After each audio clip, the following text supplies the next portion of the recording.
الحمد لله نحمده ونستعينه ونستغفره ونؤمن به ونتوكل عليه ونعوذ بالله من شرور أنفسنا ومن سيئات أعمالنا من يهده الله فلا مضل له ومن يضلله فلا هادي له ونشهد أن لا إله إلا الله وحده لا شريك له ونشهد أن سيدنا ومولانا محمدا عبده ورسوله الذي أرسله بالحق بشيرا ونذيرا وداعيا إلى الله بإذنه وسراجا منيرا أما بعد فقد قال الله تبارك وتعالى في كلامه المجيد وفرقانه الحميد أعوذ بالله من الشيطان الرجيم بسم الله الرحمن الرحيم إذا نصحوا لله ورسوله ما على المحسنين من سبيل والله غفور رحيم وقال رسول الله صلى الله عليه وسلم الدين النصيحة أو كما قال عليه الصلاة والسلام صدق الله مولانا العظيم وصدق رسوله النبي الأمي الكريم ونحن على ذلك من الشاكرين والشاهدين والحمد لله رب العالمين سبحانك لا علم لنا إلا ما علمتنا إنك أنت العليم الحكيم محترم معزز علماء کرام مربیان عظام दीनदार मुत्तकी परहेजगार मुसलमान भाईरा अल्लाह रब्बुल आलमीन नबी अलैहिस्सलातु वस्सलामेर असंख्य साहाबी अल्लाह ताला नबी अलैहिस्सलातु वस्सलामेर सोहबते रेखेছেন असंख्य अगणित साहाबी अल्लाहर नबीर हाथे बायात हुए मुसलमान हয়েছে तार मध्य एकजन साहाबी तार नाम हलो जरीर इब्ने आब्दुल्लाह आरेकजन साहाबी दाहियातुल कल्बी साहाबादेर मध्य এই দুইজন সাহাবী সবচেয়ে সুন্দর ছিলেন দাহিয়াতুল কলবি ইসলামের প্রথম যুগে মুসলমান হয়েছেন দাহিয়াতুল কলবির ব্যাপারে আপনারা অবশ্য অবগত আছেন ওই সাহাবী যিনি ইসলাম কবুল করার পূর্বে নিজের কন্যা সন্তান সহ আরো ৭২ জন কন্যা সন্তানকে জীবন্ত দাফন করেছে আর ওনার নাম হলো দাহিয়াতুল কলবি উনি অনেক সুন্দর সাহাবী ছিলেন নবী আলাইহিসসালাতু ওয়াসসালাম বিভিন্ন রাজা বাদশাদের কাছে যখন চিঠি পাঠাতেন তো দাহিয়াতুল কলবির মাধ্যমে পাঠাইতেন আল্লাহর নবীর সাহাবাদের মধ্যে আরেকজন সাহাবা ছিলেন উনি সবচেয়ে বেশি সুন্দর সাহাবী ছিলেন জরির ইবনে আব্দুল্লাহ আল্লাহ নবী সাল্লাল্লাহু আলাইহি ওয়াসাল্লাম এই জরির ইবনে আব্দুল্লাহকে বলতেন, জরির ইউসুফ হাযিহিল উম্মাহ, জরির হইল এই উম্মতের ইউসুফ। ইউসুফ আলাইহিস সালাতু ওয়াস সালাম সুন্দর ছিলেন। আল্লাহ নবী সাল্লাল্লাহু আলাইহি ওয়াসাল্লাম জরির ইবনে আব্দুল্লাহকে এইভাবে বলতেন, জরির হলো এই উম্মতের ইউসুফ। আল্লাহ নবী সাল্লাল্লাহু আলাইহি ওয়াসাল্লামের ইন্তেকালের 6 মাস পূর্বে মুসলমান হয়েছে। একেবারে যুবক ছিলেন, সুন্দর চেহারার অধিকারী যুবক সাহাবী আল্লাহ নবীর দরবারে যখন মুসলমান হওয়ার জন্য আসছেন, আল্লাহ নবী সাল্লাল্লাহু আলাইহি ওয়াসাল্লাম তার মাথার পাগড়ি খুলে তাকে বসতে দিয়েছেন। আল্লাহ নবী সাল্লাল্লাহু আলাইহি ওয়াসাল্লাম মানুষকে ইজ্জত দিতে জানতেন, সম্মান দিতেন। হাদিসে পাকের মধ্যে আসছে, আনজিলিন নাসা মানাজিলাহুম, প্রত্যেকটা মানুষ দুনিয়াতে যে স্তর আছে, যে পদে আছে, যে সম্মানে আছে, তাকে তার সম্মান তোমরা দাও। আল্লাহ নবী সাল্লাল্লাহু আলাইহি ওয়াসাল্লাম কখনো কোনো মানুষকে হায় প্রতিপন্ন করেন নাই। আল্লাহ নবী সাল্লাল্লাহু আলাইহি সাল্লাম কখনো কোনো মানুষকে ছোট করে দেখেন নাই। বিশেষ করে জরির ইবনে আব্দুল্লাহ যখন মুসলমান হওয়ার জন্য আসছে, তো মাথার পাগড়ি খুলে বসতে দিয়েছেন। এরপরে আল্লাহ নবী সাল্লাল্লাহু আলাইহি ওয়াসাল্লামের হাতে বায়াত হয়ে মুসলমান হওয়ার জন্য যখন দরখাস্ত করেছেন, আল্লাহ নবী সাল্লাল্লাহু আলাইহি ওয়াসাল্লাম তাকে 3টা শর্ত দিছেন যে তোমাকে আমি মুসলমান বানাবো, এই 3টা কাজ তোমাকে করতে হবে মুসলমান হওয়ার পরে। হযরতে জরির নিজেই বলেন, বায়াতুন নবী সাল্লাল্লাহু আলাইহি ওয়াসাল্লাম, আমি হুজুরের হাতে বায়াত হয়েছি আলা ইকামাতিস সালাতি ওয়া ইতাইজ যাকাতি ওয়ান নুসহি লিকুল্লি মুসলিম। 3টা শর্তের উপরে আল্লাহ নবী বলেছেন, তুমি মুসলমান হওয়ার পরে সর্বপ্রথম নামাজ কায়েম করবে। 2 নম্বর শর্ত হলো, তুমি মুসলমান হওয়ার পরে যদি তুমি মালদার হও, নেশাব পরিমাণ মাল যদি তোমার হাতে থাকে, তাহলে তুমি যাকাত দিবে। 3 নম্বর শর্ত যেটা লাগাইছেন, আজকে আমি ওই বিষয়ে আলোচনা করব।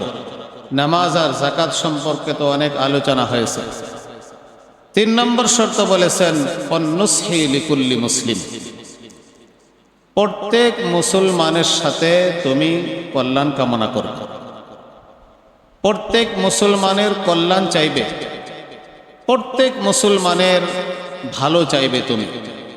একেবারে রাষ্ট্রপ্রধান থেকে নিয়ে ফকির মিসকিন পর্যন্ত যে যে স্তরের মানুষ আছে, প্রত্যেকটা মানুষের কল্যাণ চাইবে তুমি।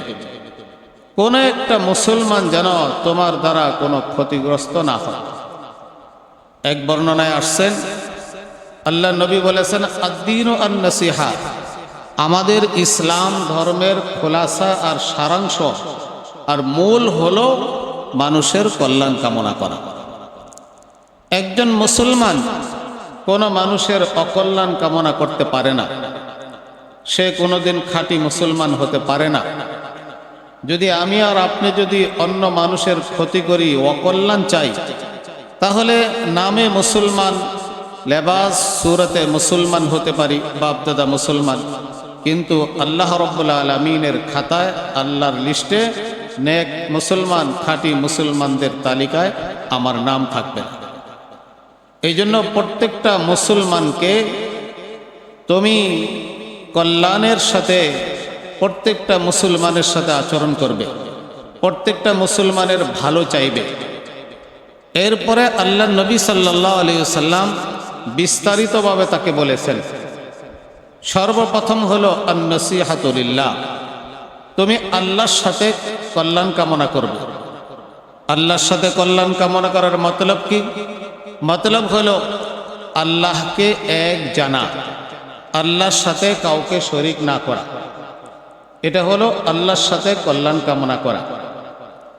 এবং আল্লাহর সাথে কল্যাণ কামনা করার মতলব হলো যে রব্বে করিম আমাদেরকে খাওয়াইতেছেন, পালতেছেন, আলো বাতাস দিয়ে পালতেছেন, ওই রব্বে করিমের হুকুম সমূহকে মেনে নেওয়া। আল্লাহ পাকের বিধানসমূহকে মেনে নেওয়া এবং আল্লাহ পাক যে সমস্ত জিনিস করতে নিষেধ করেছেন, জেনা, চুরি, ডাকাতি, জুলুম, ছিনতাই ইত্যাদি নাজায়েজ যত কাজ আছে এগুলোকে বর্জন করা এবং সর্বদাই আল্লাহ রাব্বুল আলামিনের হুকুমের সামনে নিজের গর্দানকে ঝুঁকিয়ে রাখা। যে কোনো মুসিবতে পড়ুক, যে কোনো সমস্যায় পড়ুক, মানুষ আল্লাহর কাছে দুহাত তুলে আল্লাহর কাছেই চাইবে। অন্য হাদিসের মধ্যে আল্লাহ নবী বলেছেন, হে আমার সাহাবারা, তোমরা যদি কোনো কিছু চাওয়ার প্রয়োজন হয় আল্লাহর কাছে চাও, আল্লাহর কাছে চাও। এই জন্য আল্লাহর সাথে কল্যাণ কামনা করার মতলব হলো আল্লাহকে রব হিসাবে মেনে নেওয়া, আল্লাহর সাথে শরিক না করা এবং সর্বদাই আল্লাহ রাব্বুল আলামিনের হুকুমকে মেনে নেওয়া। 2 নম্বর হলো আন-নসিহাতু লিরাসূলিহি, আল্লাহর রসুলের সাথে কল্যাণ কামনা করা। আল্লাহর রসুলের সাথে কল্যাণ কামনা করার মতলব হলো আল্লাহর নবীকে রসুল হিসাবে বিশ্বাস করে নেওয়া, তাকে মিথ্যা প্রতিপন্ন না করা। আল্লাহর নবী যে আদর্শ আর সুন্নত নিয়ে এসেছেন, এই আল্লাহর নবীর সুন্নত অনুযায়ী নিজের জীবনকে পরিচালনা করা, এটা হলো আল্লাহর রসুলের সাথে কল্যাণ কামনা করার মতলব। উলামায়ে কেরাম লিখেছেন, 2টা বেহেশত আল্লাহ তাআলা রেখেছেন। একটা বেহেশত হলো মৃত্যুর পরে, আরেকটা বেহেশত হলো দুনিয়াতে। দুনিয়াতে বেহেশত এর মতলব কি? এর মতলব হলো দুনিয়াতে সুন্নত অনুযায়ী আল্লাহ তাআলার নবীর আদর্শ অনুযায়ী জীবনযাপন যদি করে, তাহলে ওই ব্যক্তির জীবনটা দুনিয়াতেই জান্নাত হয়ে যায়। যদিও বা বাহ্যিকভাবে কষ্টের মধ্যে থাকে, এরপরেও আল্লাহ রাব্বুল আলামিন তাকে শান্তি দিয়ে দিবেন যদি আল্লাহর নবীর আদর্শ অনুযায়ী, আল্লাহর নবীর সুন্নত অনুযায়ী যদি জীবনযাপন করে, কষ্টের মধ্যে থাকলেও সে শান্তি পাবে। আল্লাহ তাআলা শান্তির সাগরে তাকে ভাসাইবেন। ইমরান ইবনুল হুসাইন এক সাহাবী, তার এই পার্শ্বে পিঠের দিক থেকে একটা ফোড়া হয়েছে, 20 ফোড়া। আপনারা তো জানেন, ফোড়া হলে পুরা শরীরের ভিতরে জ্বর এসে যায়, ব্যথা, কষ্ট। ওনার এই অবস্থা, উনি 20 বছর যাবৎ এই ফোড়াটা গলেও না আবার দাবেও না, এইভাবেই রয়ে গেছে 20 বছর। পার্শ্ব পরিবর্তন করতে পারে না, এক পার্শ্ব হয়ে থাকে। ওনাকে যে দেখে তাদের কষ্ট লাগে, কিন্তু ওনার চেহারার ভিতরে ফুটন্ত গোলাপের মতো হাসি।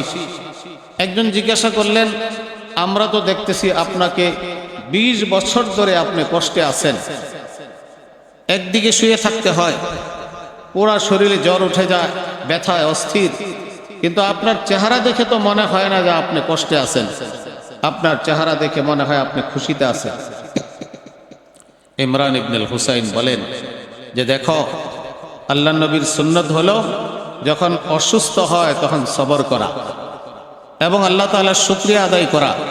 আল্লাহ আমাকে আপনি সুস্থ অবস্থায় 20 বছর কাটাইছেন, 30 বছর কাটাইছেন। আল্লাহ 2-4 দিনের জন্য আমাকে অসুস্থতা দিয়েছেন। আল্লাহ, আমি সুস্থ অবস্থাও আপনার শুকরিয়া আদায় করি, অসুস্থ অবস্থাও আপনার শুকরিয়া আদায় করি।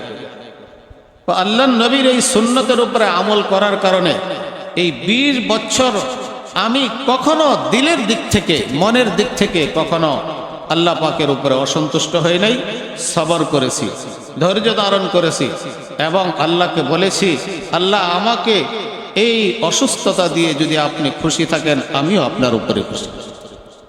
এই ধৈর্য ধারণ করার কারণে, এই সুন্নতের উপরে আমল করার কারণে আল্লাহ রাব্বুল আলামিন আমাকে এই পৃথিবীতে 2টা জিনিস দান করেছেন। একটা জিনিস হলো, প্রতিদিন ফজরের পরে ফেরেশতারা আসে, দিনের বেলা ডিউটি করে। আসরের পরে এই ফেরেশতারা চলে যায়, রাতের ফেরেশতা ডিউটি করে চলে যায়। ফজরের পরে আর আসরের পরে ফেরেশতাদের পালাবদল হয়। ইমরান ইবনুল হুসাইন বলেন, প্রত্যেক দিন সকালে আর বিকালে ফেরেশতাদের যখন পালাবদল হয়, তখন প্রত্যেকটা ফেরেশতা আমার সাথে মুসাফা করে। আর তোমরাই বলো, ওই ব্যক্তির কি অশান্তি থাকতে পারে, ওই ব্যক্তির কি কষ্ট থাকতে পারে, যেই ব্যক্তির সাথে সকালে বিকালে আল্লাহর নুরানি ফেরেশতারা মুসাফা করে, নুরানি ফেরেশতারা সাক্ষাৎ করে, ওই ব্যক্তির তো আর কষ্ট থাকতে পারে না। এই নিয়ামত আল্লাহ তাআলা আমাকে 20 বছর যাবৎ দান করেছেন। আরেকটা নিয়ামত হলো এই অসুস্থতার মধ্যে ধৈর্য ধারণ করার কারণে রব্বে করিম আমাকে সকালে আর বিকালে আল্লাহ রব্বুল আলামিন জান্নাতের নিয়ামতগুলো আমাকে দেখায় দেয়। যে ব্যক্তি দুনিয়াতে সকালে বিকালে জান্নাতের নিয়ামতের নমুনা দেখতে পায়, ওই ব্যক্তির জীবনে আর কষ্ট থাকতে পারে না। এই জন্য আমার ভাইয়েরা, আল্লাহ নবীর সুন্নতের উপরে আমল করা মানে এই দুনিয়াতেই একটা বেহেশত। যদিও বা বাহ্যিকভাবে কষ্ট মনে হয়, আল্লাহ তাআলা ওই কষ্টের মধ্যে আল্লাহ তাআলা শান্তি দিয়া দেন। ইব্রাহিম আলাইহিস সালাতু ওয়াস সালামকে যখন আগুনে নিক্ষেপ করা হয়েছে, এরপরে যখন 40 দিন আগুনে ছিলেন, বের হয়েছে, তখন ইব্রাহিম আলাইহিস সালাতু ওয়াস সালাম বলছেন যে আগুনে পড়ার আগে এবং পরে এত শান্তিতে থাকি নাই যত শান্তিতে আমি আগুনের ভিতরে ছিলাম। আল্লাহ রাব্বুল আলামিন চাইলে বলনা ইয়া নারু কুনি বারদাও ওয়া সালামান আলা ইব্রাহিম, সরাসরি আল্লাহ পাক হুকুম করেছেন, হে আগুন তুমি আমার ইব্রাহিমের জন্য, বন্ধুর জন্য আরামদায়ক হয়ে যাও। এই জন্য আল্লাহ রাব্বুল আলামিন আগুনে ফেলেও আরাম দিতে পারে, কষ্টের মধ্যেও আল্লাহ আরাম দিতে পারে, যদি আমার জীবনটা সুন্নত অনুযায়ী যদি আমি পরিচালনা করি। এই জন্য আল্লাহ নবীর সাথে কল্যাণ কামনা করার মতলব হলো আল্লাহ নবীর সুন্নত অনুযায়ী জীবন যাপন করা। 3 নম্বর হলো ওলি আইম্মাতুল মুসলিমিন, মুসলমান রাজা বাদশাহ, মুসলমান নেতা, এদের সাথে কল্যাণ কামনা করা। কোন মুসলমান রাজা বাদশাহ যতক্ষণ পর্যন্ত কোরআন সুন্নাহ বিরোধী কোনো হুকুম না দিবে, ততক্ষণ পর্যন্ত তাকে তার আনুগত্য করতে হবে, তার বিদ্রোহ করা যাবে না। তবে কোরআন সুন্নাহ বিরোধী যদি কোনো হুকুম দেয়, সে পৃথিবীর যেই হোক না কেন, অবশ্যই তার বিরোধিতা করতে হবে। একজন স্বামী যদি তার স্ত্রীকে বলে যে তুমি পর্দা করতে পারবা না, বেপর্দায় চলাফেরা করো, তো স্বামী তার কথা মানতে বাধ্য না। কারণ পর্দা করার হুকুম কে দিয়েছেন? আল্লাহ দিয়েছেন। আর স্বামী বড় না আল্লাহ বড়? আল্লাহ বড়। সুতরাং কোন নাফরমানির কোন হুকুম কোন মাখলুক যদি দেয়, মানুষ যদি দেয়, সেটা মানা যাবে না। বাবা যদি সন্তানকে অন্যায়ের হুকুম দেয়, তাহলে সেটা মানা যাবে না। রাষ্ট্রপ্রধান যদি রাষ্ট্রের মানুষদেরকে অন্যায়ের হুকুম দেয়, কোরআন সুন্নাহ বিরোধী হুকুম দেয়, সেটা মানা যাবে না। এই জন্য যতক্ষণ পর্যন্ত মুসলমান ইমামগণ, মুসলমান রাষ্ট্রপ্রধান নেতা, তারা কোরআন সুন্নাহ অনুযায়ী হুকুম দিবে, ততক্ষণ পর্যন্ত তার আনুগত্য করা, তাদের বিদ্রোহ না করা, এটা হলো তাদের সাথে কল্যাণ কামনা করার মতলব। সর্বশেষ 4 নম্বর বলেছেন বলে আম্মাতুল মুসলিমিন, তোমরা যে পৃথিবীতে বসবাস করো, সাধারণ মুসলমান, সমস্ত মুসলমানের সাথে তুমি কল্যাণ কামনা করবে, কারো অকল্যাণ চাইবে না। 1 টাকার ক্ষতি হোক এমন জিনিস করা যাবে না। আমার কোরআন এবং হাদিস এটার অনুমোদন দেয় না। সে মুসলমান হতে পারে না, সে আল্লাহ নবীর উম্মত হতে পারে না, একজন মুসলমান কাউকে কষ্ট দিতে পারে না। সাহাবায়ে কেরাম নিজের জানকে বাজি রেখে তারা উপকার করেছেন, মানুষের কল্যাণ করেছেন। এক সাহাবীর ঘটনা, বাগানে, খেজুরের বাগানে সে কাজ করত, একজন গোলাম, সে মুসলমান ছিল। তো দুপুরে বাড়ি থেকে 3টা রুটি, পাতলা রুটি তার খাবার জন্য পাঠিয়েছে। দস্তরখান বিছিয়ে খাবারের জন্য রুটি রেখে এখন খাবার শুরু করবে। এমন সময় একটা কুকুর, ক্ষুধার্ত কুকুর চলে আসছে সামনে। বুঝতে পারছে কুকুরটা ক্ষুধার্ত, ওই দস্তরখান থেকে একটা রুটি দিয়ে দিল। খাওয়ার পরে আরেকটা রুটি, এরপরে 3য় রুটিটাও দিয়ে দিলেন। তো পাশে যে ছিল সে বলল যে আপনি তো কুকুরকে একটা রুটি দিতে পারতেন, আর 2টা আপনি খাইতে পারতেন। একেবারে অনাহারে থেকে এই 3টা রুটি কুকুরকে দিয়ে দিলেন। তো ওই সাহাবী গোলাম বলে যে আমি তো মুসলমান, আল্লাহ নবী আমাদেরকে এই শিক্ষাই দিয়েছেন। কি শিক্ষা দিয়েছেন? আল্লাহ নবী আমাদেরকে বলেছেন, সল্লু কামা রাআইতুমুনি উসাল্লি, আমি নবী যেভাবে নামাজ পড়ি তোমরা সেভাবে নামাজ পড়ো। এই কথার মধ্যে আল্লাহ তাআলা আল্লাহর নবী পুরা দ্বীনকে বুঝাই দিয়েছেন। আমি যেভাবে নামাজ পড়ি সেভাবে নামাজ পড়ো, আমি যেভাবে রোজা রাখি সেভাবে রোজা রাখো, আমি যেরকম হজ করি তোমরা সেভাবে হজ করো, আমি যেরকম গরিব মিসকিন অসহায় ভিক্ষুকদের সাথে আচরণ করি তোমরাও সেরকম আচরণ করো। আমরা আল্লাহর নবীকে দেখেছি রোজা রেখেছেন, খাবার কিছুই নাই ইফতারের জন্য, একটা রুটি আর মরিচের চাটনি আছে। ভিক্ষুক আসছে, আল্লাহর নবী বলেছেন খাবারের কি আছে? আম্মা জান আয়েশা বলেছেন যে একটা রুটি আর চাটনি আছে, তো দিয়ে দাও, ভিক্ষুককে দিয়ে দাও। শুধু পানি দিয়ে ইফতার করেছে। ওইটার থেকে আমরা শিখেছি একজন কুকুরকে, একটা কুকুরকেও এইভাবে সহযোগিতা করতে হবে। তো সাহাবা একরাম শিখছেন, মানুষের উপকার তো করছেনই, কুকুরের উপকার করেছেন, বিড়ালের উপকার করেছেন, মাখলুকের উপকার করেছেন, পশু পাখির উপকার করেছেন। কেন? আল্লাহ নবী বলেছেন আমাদের ইসলাম ধর্মের খোলাসার সার সংক্ষেপ হলো মানুষের কল্যাণ করা। মুসলমান কোনোদিন আরেকজনের অকল্যাণ চাইতে পারে না। একজন গরিব সাহাবী, তার বাড়ির পাশে আরেকটা ধনী সাহাবী ছিলেন। ওই ধনী সাহাবীর বাড়িতে বড় খেজুর গাছ ছিল। এই খেজুর গাছটা এই গরিব সাহাবীর বাড়িতে ঝুঁকে পড়েছে, ফলে খেজুরের মৌসুমে একটা দুইটা খেজুর পড়ে যায়। তো এই গরিব সাহাবীর নাবালেগ বাচ্চারা এই একটা দুইটা খেজুর উঠায় নেয়, কিন্তু ওই ধনী সাহাবী তারা দেখে এই বাচ্চাদের হাত থেকে কেড়ে নেয়। অনেক সময় ছোট বাচ্চা মুখে দিয়ে ফেলে, তো মুখের থেকে কেড়ে নেয়। এই বাবার খুব কষ্ট, অভাবের সংসার, ছেলেরা না খেয়ে আছে, একটা দুইটা খেজুর পড়ে যায়, এটা মুখে দেয়, মুখের থেকে কেড়ে নেয়। এটা বাবার জন্য একটা কষ্টের কারণ। আল্লাহ নবীর কাছে গিয়েছেন, যা বলছেন ইয়া রাসূলুল্লাহ, এই অবস্থা, আপনি যদি ওই সাহাবীকে একটু বলে দিতেন গাছ থেকে এই খেজুরগুলো পড়ে যায়, পশু পাখিও তো খেয়ে ফেলে খেজুর, এগুলো যে পড়ে যায় এগুলো যেন আমার বাচ্চাদেরকে খাওয়ার অনুমতি দেয়। আল্লাহ নবী তাকে ডাকলেন, বললেন যে তোমার এই খেজুরের গাছটা এই গরিব সাহাবীকে দিয়ে দাও, আমি তোমাকে জান্নাতের একটা খেজুর গাছ দিয়ে দেব।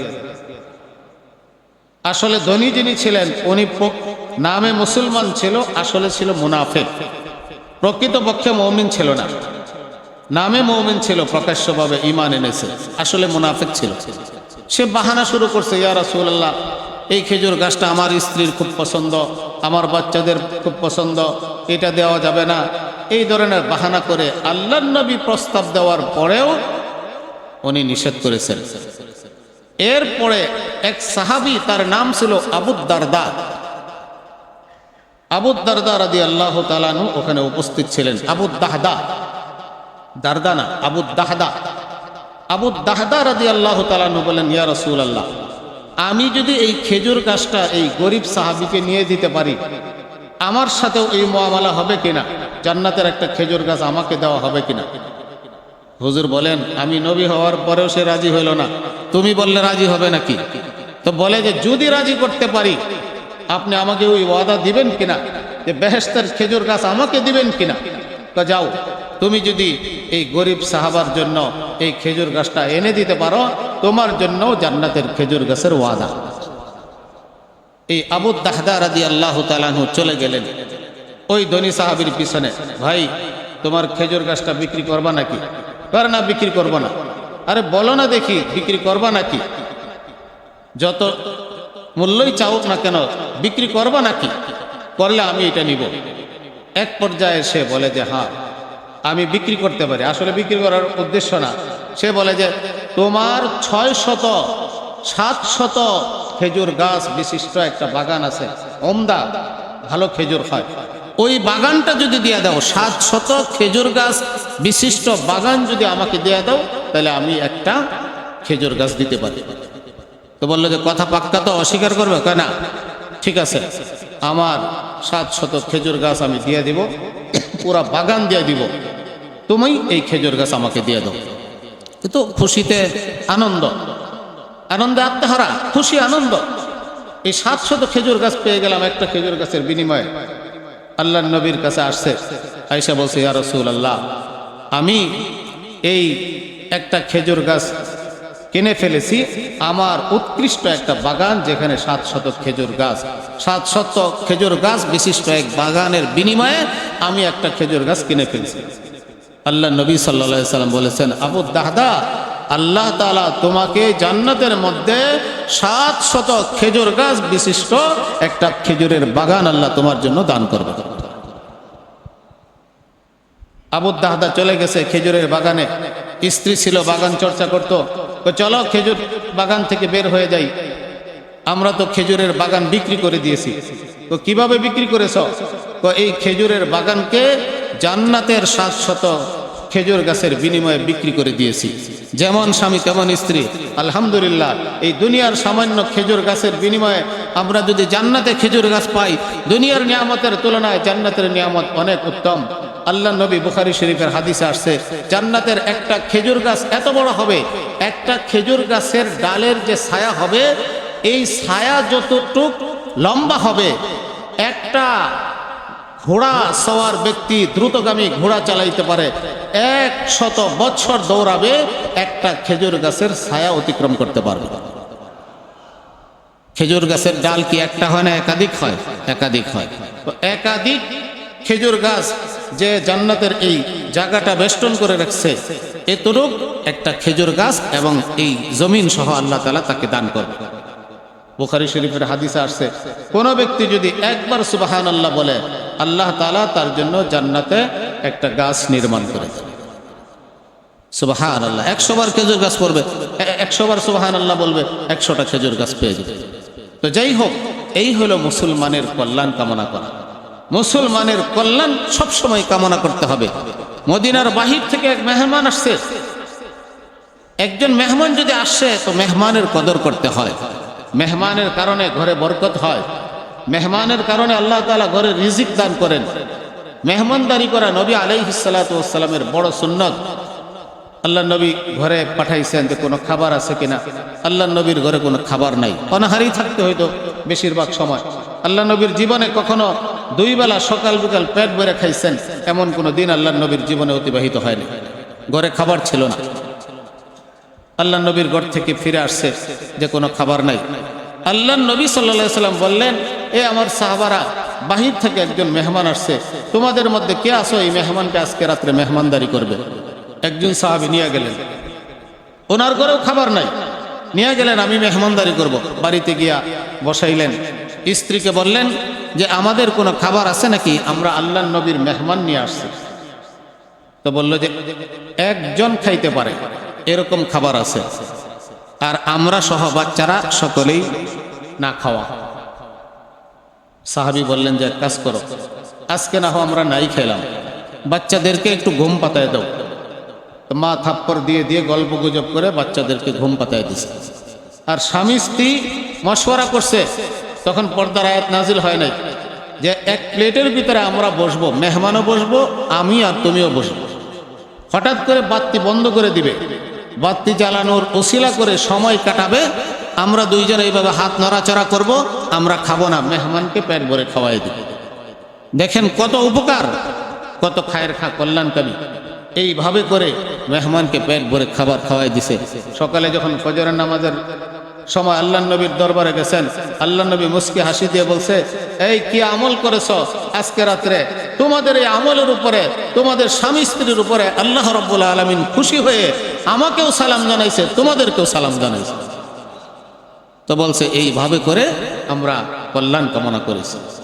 তো এই জন্য আমার ভাইরা, আমরা সমাজে বসবাস করব, প্রতিবেশী আছে, দোকান আছে, অফিস আছে, কারো অকল্যাণ চাইব না।